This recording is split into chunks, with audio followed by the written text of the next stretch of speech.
There is a real talk happening right now. When I say real, I mean inspiring, I mean motivation, I mean determination, I mean discipline, I mean so many nice adjectives coming together. We have a special real talk session right now. The guest for the day is a legend in the true sense of the term. I'll be talking about his wonderful body of work, of course, the legacy that he has created. I can't really sum it up in a paragraph, but then I'll try my best to do that. He brings over 19 years of experience in the real estate sector, of which approximately 7.5 years has been at Godrej Properties. As the MD and CEO of Godrej Properties, he has led the company to become India's largest residential platform. Under his leadership, the market capitalization of Godrej Properties has risen from 29,000 crores on 31st March 2023 to more than 80,000 crores in June 2024. In addition to that, he is the co-chair of the Urban Development and Real Estate Committee of the Federation of Indian Chambers of Commerce and Industry. Ladies and gentlemen, it's an honor and privilege to have him with us over here. Thank you so much for your time. I'm talking about the one and only Gaurav Pandey ji, MD and CEO of Godrej Properties Limited. Ladies and gentlemen, a huge round of applause for Gaurav ji. Thank you so much. Thank you so much, sir, for joining us over here. Honor and pleasure. And to take this conversation forward, we have somebody very interesting, whole pool of knowledge. That's what I like to call her. She's an architect by qualification, and after an active architectural practice of more than a decade, she forayed in the field of journalism in the year 2006. Her work has been published in some of the major national newspapers, and she has also been a regular guest expert for real estate shows. I don't have to say anything more. We have Sapna Srivastava, one of the most popular personalities of Realty Plus. Please, zor se bajaiye taali for Sapna Srivastava, one of the pioneers behind putting this initiative together. And thank you so much. Like always, looking forward to hearing from you. I was thinking how to address you. Call me Gaurav. So, thanks for the wonderful introduction, Shubhajit. So in the interest of time, we'll straight away dive into the questions. First of all, I want to ask Gaurav, what excites you about real estate? You've been here for almost 2 decades now. So what still excites you about this sector? You know, first of all, those of who are in residential know there is never a dull moment. You know, so it's a very high intense play. You know, I always tell people who join real estate that your CVs are on the road forever, literally, because you're building projects which will outlast your tenures, will outlast you from an age point of view. So it's a very tangible play, and you know, on a macro side, if I were to say that, you know, we're in a very interesting point of time, and we're kind of lucky to be at this point of time because India is the poster, sort of boy for the economic growth model. And if you see the next 20 odd years, it is expected that GDP will grow from, say, about $4 trillion to 35 to 40 trillion, it's like 10x growth. And with that, just try and imagine the wealth creation that will happen for all middle income people, and therefore the demand for housing, and therefore for also, office space. I think we're purely lucky to be in a time where the economy is doing very well. There's a very strong vision, and there's so much of opportunities that you keep on seeing. You know, I was also listening to, I think Niranjan ji is, one of his video I saw somewhere, and somebody asked him a question that something similar, and he said, all that I've done in my life, if I recollect correctly, he said, at that age, I'm seeing much of that happening next 2-3 years. So, imagine these are veterans of the industry who feel inspired of seeing, so I think it's a very exciting space to be in.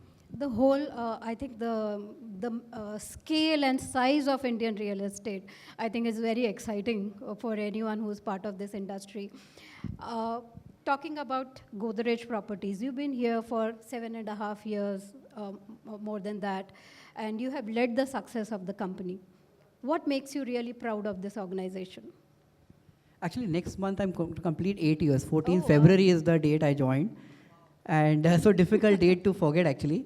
And, there are many things which I'm very proud of, right? I mean, the easy ones are the business, being the largest company, in residential space, the financial metrics. But I think that aside, all of that good aside, I think the culture is something we're very passionate, very professionally led. We're the only professionally led, pure play residential platform, and extremely, the self-critical, very forward-looking. At the same time, we value everything in life. A lot of gratitude quotient in Godrej. The element of respect, level agnostic is sort of a culture. Somebody asked what is leadership. I was thinking, one of the things I keep telling all the new joinees, the leadership is actually level agnostic. You can be a trainee and yet be a leader if you drive any objective with passion and commitment. And you can be an MD, still not be a leader if you are, just driving a rank or a position. Finally, there has to be a mission that you're driving. So I think the culture at Godrej is, believe in creating missions beyond, your obvious role, and more than fair in terms of crisis. So give an example in COVID.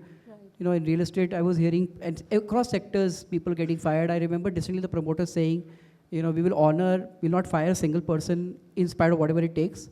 In fact, everybody got bonus basis the scheme. I mean, these are like values that really get tested. So I'm very proud of the culture at Godrej Group and properties, yeah. Okay. We are talking about brands, brand building the entire day. We have been having discussions. What's your one word or one statement? What is a brand?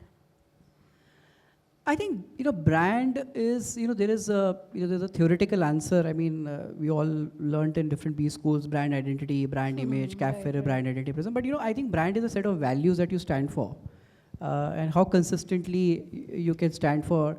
And, it is about, in the short run, people confuse that it's about marketing spends, positioning, all of that. But I think long run, it's all about authenticity of commitment, your real intent, your drive, and how do you behave, especially when there are trade-offs to be taken. I think all this is a combination of, final output. So it's authenticity of your action, right, and sticking to that. So it's not the name, it's not the logo, it's what you stand for, it's what your values, what. Absolutely. I see logo and all of this is an outcome of, the persona that you want to show a visual identity, right?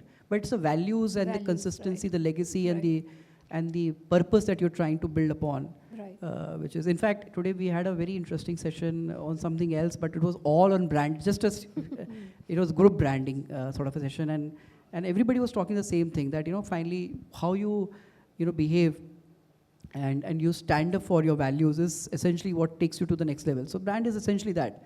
But of course, theoretically, it is much more different than that. Yeah.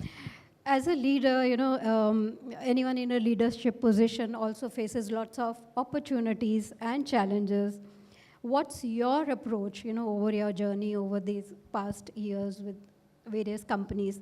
What has been your approach for opportunities that you face and the challenges that you face? Yeah, it's a great question. What is asked me? So, so answer is a little complicated, right? I think first of all, what do you want to lead? That's very important because challenges are contextual to the scale you lead. So, I believe that for any leader, you need to have a very strong strategic bent of mind. When I say strategic bent of that, you need to know what you really want to achieve as a leader, and if you're leading a company or a function or a process, what do you want to do in 5 years, 3 years, 1 year? So, and what's the path of least resistance to achieve it? And for values, what is the path of highest resistance? What do you need to do to cross that hurdle to achieve? So one is strategic framework. The second I feel is analytical models. I think the most underappreciated thing in real estate specifically is how do we professionalize and bring analytical models. So, and for me, analytical models is just not the obvious, which is simple Excel sheet, running a financial model. I think that's hygiene. I think it's about, are you creating models to measure risk? Are you creating models on when you take choice sets of land parcels, for an example? Right. Because challenges and opportunities are finally about decision points, right? That you have an opportunity to buy something, you have an opportunity to sell, and what do you essentially do about some of those, right? So I think analytical models to measure risk and reward is very, very important. So being obsessive about building and fine-tuning it. Then the third I would say is linked to that is risk management. If you have a risk management approach, it kind of tells you in a structured way that, this is a sort of a direction you can take in the next 6-12 months, and here are the bets you can do with this kind of, scale. And if you don't do that, this is the growth risk, and if you do that, this is the capital risk, or balance sheet risk, for an example. I'm just oversimplifying it. So having risk management, structured approach from an enterprise point of view and from a business point of view, I think is critical. The next, I think, is agility. Right. I believe that in real estate specifically, it's so dynamic. Regulation is dynamic, consumers are dynamic, opportunities are dynamic.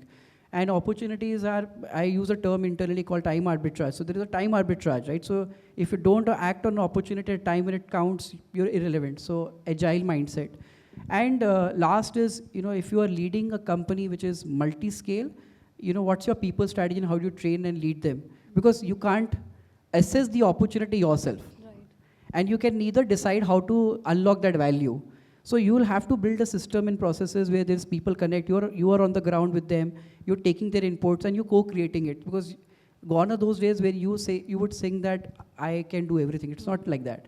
So what's your people talent development strategy? So I think combination of this is what I have built over a period of time as my own sort of thought process. And when I see something, I try go to basics. And probably it's also linked to your organizational context. So this works in my level, in my organization context. Okay, it can differ from company to company and sector to sector. Any short-term and long-term goals that you have set for yourself, for the company? Oh yes, I'm obsessed.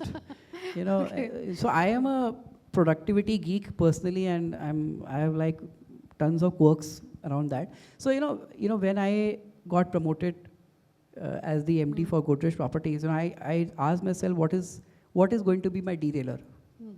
That's the only way you'd understand long-term and short-term. And I will come with a lot of biases of what has worked for me. And I was North India CEO before that. So I said, first, let's unlearn. So I said, how do I do that? So I met, target was 70% GM and above, and visiting maybe 60 to 70% of sites. One of my colleagues actually sitting somewhere. So I went to all the sites, met a lot of people. I used to have a listening book and a thinking book. So I'll note your points, and I'll translate into my thinking book, go back in the night and write it. I did this for about 6 to 7 weeks. I used to fly every Sunday evening. Monday morning, I used to start breakfast meeting, wrap up by 9ish, 10ish, 11ish, and do it till Friday night, go back. I did like 7 weeks. And through that, I created sort of notes and a 5-year strategy. In GPL, if you're a Godrej, you'll know it very well by now. We call it quantum growth. And it also talked about 5 themes to that. So there was a vision, there was a path. And I think from a short-term lens, what you do is, because we are a listed company, you have short-term realities, you try and create a sort of a hierarchy of trade-offs. So for me, number 1 is purpose. Purpose is basically why you exist as a company. And usually it's a non-financial metric. For us, it is customer joy. The next is profitability, which is return on equity, and RMS, which is market leadership. The next comes is short-term results, which is booking value of the quarter, deals, etc. And when you see there's a trade-off in anything, or short-term and long-term, where is that trade-off happening? So if it's on values and all, you don't take a shit off. And the last is, how do you build a extremely strong balance sheet? Because this is a very capital-intense business. So if you have extremely good balance sheet, you will not get tempted in the short term to take a wrong trade-off, because you'll say, okay, I have enough and more, maybe 1 or 2 quarters will be bad, I'll ride through.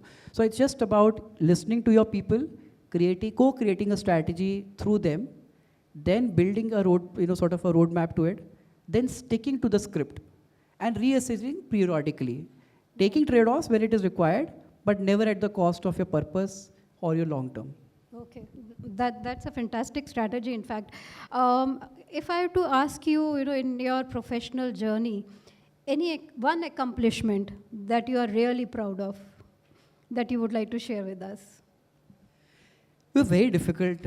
One accomplishment, to pick one. I would say, sometimes the accomplishment may not be as big, but is always close to heart. But if I were to pick up something very recently, because there's a bit of a recency effect, I think maybe 1 or 2 things I'm really proud of is, I took charge at the time when I was lucky to have the market cycle favoring me. The GPL's FY18 number was about 5,000 odd crores. We grew to 7,850 crores in FY22. I became MD in August 22, MD and CEO designate. And one thing I feel very proud is that we were very agile to take quick decisions and also unlock value. So we've done in the last 2.5 years, 40 transactions with a cumulative maybe capital of $1.5 billion, which is the highest ever in residential real estate. And we've launched most of those projects, and we've increased from underwriting extremely great value creation, which is going to get unlocked. So that is definitely one thing I'm extremely proud that we could galvanize this change Right. in a short period, and credit is entire to the team and also to the market, to be very frank. And the second, probably, I would say something which is not as radical as this, but from a risk management and long-term growth was very recently we did a QIP of 6,000 crores just 2 months back. And in fact, we got almost like 25,000 crores kind of investors being attracted to that. And through that, we strengthened the balance sheet. So again, this is not like a crazy thing, but it just shows how much investors trust in us and how much responsibility therefore we have to deliver on it. So I think these are two recent events I'm extremely proud of. The accomplishment of galvanizing, as you said, so much of monetary value to the organization and the confidence of the investors, I think that's quite an achievement, and I'm sure our audience also would agree. On that note, there is a lot of talk about... And sorry to interject, one thing, not on this. For anyone in Godrej, they know that those who have worked with me for a while, I am extremely accessible. So I'm very passionate about that's like a litmus test for a leader, that with scale and all, is this glory getting into your head or not? So just being accessible is a very important metric for me. That somebody can just walk into the door for the right reason. Wow. So it's not a financial metric, but something I... Yes, for the leaders to be accessible, I think that's a great thing for any leader to be for his or her organization.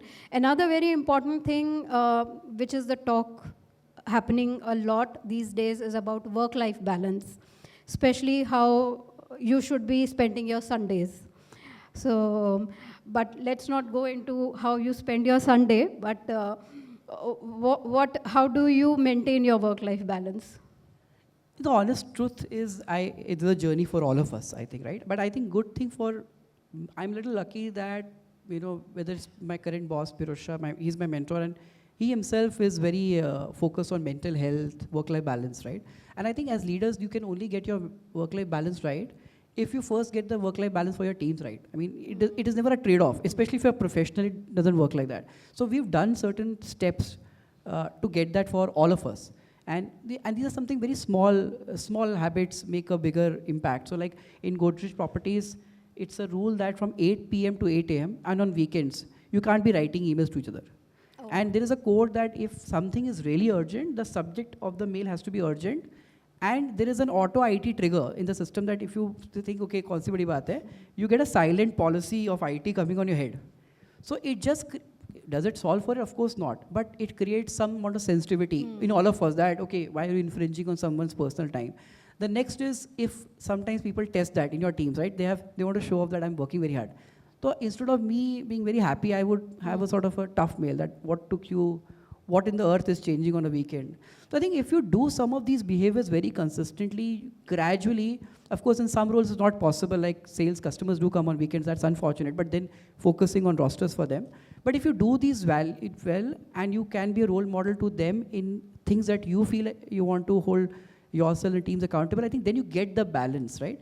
And I think, gone are those days, I think, it's like, as a kid also I remember, I was never the one who's going to study n number of hours. I'll be the one who'll study fast and get the job done. I think I believe in that. You got to be productivity is solving it. Productivity is not longevity of... I think it is actually counterproductive in my opinion. That means if you're going to depress the creativity in your problem solving skills, you'll become repetitive and linear than literal. So I think it's just being very obsessed about it. But honest truth is that, do we get it always right? Of course not. But then you have a family to give you feedback, right? Just like if you have an office to give, then you realize, okay, how do I get my balance right? So you take, but I think it's an ecosystem. No leader can do it for themselves and their teams. I think I'm very lucky and feel privileged to be part of a group which this is really looked up to and is not shied away. In fact, in appraisal form, so we have a 360-degree form in Godrej. Every leader gets a feedback from their team. And sometimes leaders will write for their teams and their teams will write for them, you have to focus on self-care. So apart from all the other feedback, so this is just an ecosystem. Right. You need to be able to do that. Yeah, that's right. If you want to achieve your work-life balance, I think it has to be for the team, the organization as well. On a closing note, you being a veteran of the industry, a leader in all respects, what's your advice, one piece of advice for the aspiring leaders who want to be the leaders of tomorrow? On a lighter note, my nephew sees I have a very glamorous life. Because we have those good days, right? So he thinks it's a bada mast sector hai, but it's a very it's a sector that it's not for the ordinary. It needs a tenacity, right? So I think advice that I have for young aspiring people probably is two. One, I think you should have a lot of hunger and ambition to excel for the organization, because what usually happens when we start a career, some of us are very obsessed on our promotions and all. I think that's important. But if you just change the lens and become hungry for ambition for the company, you incidentally will get it. But your leaders will feel more value that, okay, he is not a self-centric individual. So if let's say a new manager, you just promoted to leading a team of 4 or 5 and you're obsessed about your growth, you are hungry for your growth, then that's poor leadership. But if you're hungry for the organizational growth, in that process your team will grow and you'll grow. Second tip I would say is, this is something I tell all my teams is, when you get successful in life, and you would if you work hard for a period of time, let the success get to your heart, not to your head. Right? So my dad used to tell me that a mango tree is the tree with the maximum fruits is willing to be the go down a bit. I think that's very important as leaders, that you don't allow, because success is transitionary. There's nothing forever. Life is never forever, right? Success also is transitionary. So when you're humble and hungry, you'll always up the game, because you don't know what's the limit, right? But if you get complacent on either one of them, so if you become arrogant, you'll get your blind spots and you'll drop. And if your hunger quotient drops, then also you're gone. So I think these two things, if you keep sort of a centerpiece, hopefully you will succeed. I think very valuable takeaways for me personally from this conversation has been, what Gaurav has been talking about. One is collaboration. What is a brand? Brand is set of values. It's not the logo. It's not the visual identity. It's a set of values. It is collaboration between the teams. If you want work-life balance for yourself, it has to be for your people as well that you have to take care of. And as he said, the advice for any aspiring leader is to be humble and hungry, not for yourself, but for the organization. Obviously, the organization grows, you grow. So some very, I think it was a very fantastic, candid conversation we had. And I think we couldn't have asked for a better closing, better start to our leadership awards evening today. So thank you so much, Gaurav, for being here with us, sharing your very valuable thoughts with us. And I'm sure the audience also had some very great takeaways from this conversation. Thank you, Sapna. Thank you, Tripti, for having me here. Congratulations for 20 years. We have one thing in common. I'm also going to complete 20 years in real estate, and you're also coming in it. So that asks for a round of applause for Mr. Pandey. Thank you so much.